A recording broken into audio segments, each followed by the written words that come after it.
La machine sont où?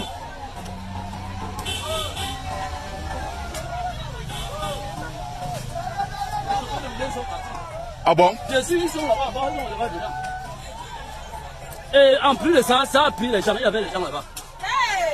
Ça a pris les gens. Francis Ngannou tape les gens pour vivre. Exact. Alors qu'on s'attendait à ce qu'il partage aussi le lien de la chanson Viviane, il faut dire que les gens ont patienté toute la journée pour voir s'il allait poster ou non. Francis Ngannou qui était inexistant, mais il faut dire qu'il a réapparu hier, mais cette fois-ci pour donner du courage aux familles endeuillées, ces familles-là qui ont été victimes de l'éboulement de la falaise de Tchang. Oui, on a vu les images, je crois que c'était spectaculaire. Hein. D'abord, il y a eu ce premier éboulement et les tracteurs sont arrivés. Et il y a eu un second. Et là, c'était la catastrophe. Ça a enterré beaucoup de gens. Enterré, je crois, 2 tracteurs. Ça a enterré. Et j'ai vu une vidéo où quelqu'un était en train de crier pour dire sauvez-le, sauvez-le. Et les gens ont commencé à critiquer. Mais c'est trop facile. Lui, il dit sauver, il parle au secours, aux secouristes. Il ne pouvait rien. Mais si quelqu'un avait vu cette image, les gens devraient se garder des critiques faciles. C'est trop facile de critiquer les gens comme ça. Il a écrit il y a déjà 13 heures. Francis Ngannou dit incroyable chute de croissance hier au Tchang Falaise qui a causé la mort de dizaines de personnes. Mes condoléances aux familles des défunts, qu'ils reposent en paix. Et oui. Voilà. Donc, il y a des commentaires. Tu voulais passer à autre chose? Non, peut-être pas passer à autre chose, mais peut-être souhaiter beaucoup de courage aux familles endeuillées. C'est forcément pas évident. Encore que, bon, on va peut-être se poser la question, ça fait comment pour arriver alors que les pluies sont pratiquement finies? Pourquoi maintenant alors qu'il y a des années, on n'a jamais, du moins, il a longtemps plu. Il y a eu des périodes où la pluie a atteint son paroxysme au Cameroun, ou même à l'ouest, où on n'a pas vécu le moindre signe d'un quelconque éboulement, et là, paf, un double éboulement. Mais c'est la falaise, donc ça peut être que l'eau qui descend de la colline là a touché le sol. Bon, oui, l'eau a touché le sol, mais moi je veux dire continuellement, ça a touché le sol beaucoup. Attends, ou ça peut être, un problème géologique. Justement, j'allais dire, géologue d'expliquer. Je ne suis pas météorologue, mais j'essaie de comprendre juste. Genre en 2020, il a plu, en 2021, il a plu, en 2022, c'est en pleine saison sèche. Et puis là, on a pratiquement fini avec les pluies. Encore que cette année, il n'a pas trop plu, qu'on a ce double éboulement. Mais après, on ne peut pas expliquer les choses de la nature, honnêtement. Il y a peut-être les scientifiques qui peuvent s'aventurer sur ce et il faut pas oublier aussi que peut-être que les tracteurs qui sont arrivés là-bas pour les travaux ont aussi provoqué cela.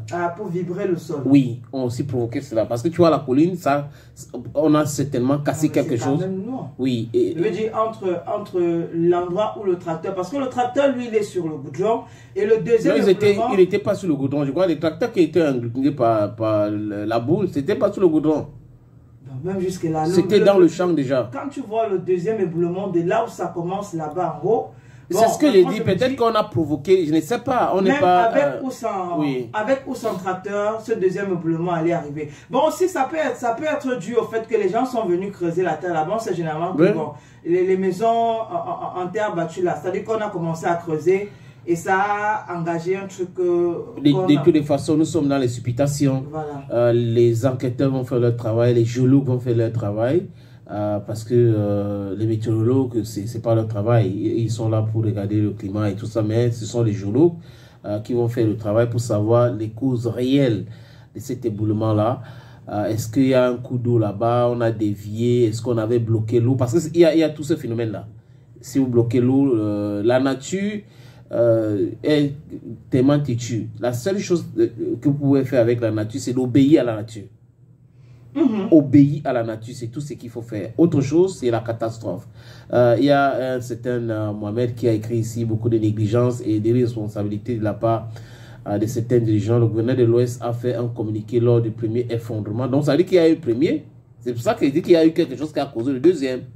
Voilà, donc, selon ce monsieur, le gouverneur a parlé du premier effondrement. Qu'il fallait faire un détour par Bafam. Non, ça veut dire que voilà, si avant de commencer, écoutez, avant de commencer les travaux. Mais les consignes n'ont pas été respectées. Donc, tu vois qu'il y a eu un premier effondrement. Et comme je disais tout à l'heure, que ça peut être les tracteurs. Donc, il y avait déjà, ils ont commencé les travaux. Et c'est à partir de là où ça a déclenché l'autre. Bon, après, je pense qu'il faudrait prendre quand même des mesures assez drastiques. Parce que là, on a un éboulement et que toute la falaise, déjà, la falaise, elle est... Il fallait bloquer même complètement. Elle est très longue en ce qui concerne le kilométrage. Donc, on peut avoir cet éboulement-là qu'on est en train de chercher à résoudre et que plus loin devant, plus loin derrière, qu'il y a un autre éboulement. Je pense que tout le long de la falaise, du début jusqu'à la fin de la falaise, quelque chose doit être fait. Oui, c'est très risqué. Je ne sais pas si quelqu'un, c'est le pire cauchemar de la route de l'Ouest. Donc, la falaise de Tchad. La falaise de Tchad. Il y a aussi Col Bâti. Bon, c'est pas très grave, c'est très grave, mais la falaise, c'est gravissime même, à la limite. Voilà. Bah, donc, on s'en tient à ces explications-là. Donc, il y a eu le premier éboulement et que les travaux, certainement, sont à l'origine du deuxième, avec les tracteurs.